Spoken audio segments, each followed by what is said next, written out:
There are people in this world whom our destiny is tied to theirs. And until we connect to these people, shall we then be elevated onto the next level of life. And in this video, I'll be teaching you how you can connect with your destiny helpers wherever they are in this world. All you need to do for me is to get salt, locate an ordinary ground, make a circle on the ordinary ground just as I have done, and then do not forget that the power is in the middle of your palm. And then all you need to do after you are done making the circle is to place your hand at the middle of the circle you made with salt, and then call your name 3 times.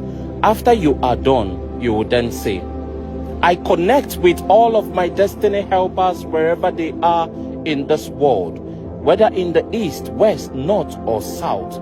I declare that as I have placed my hands on this ground, wherever they are, may they be restless until they connect with me.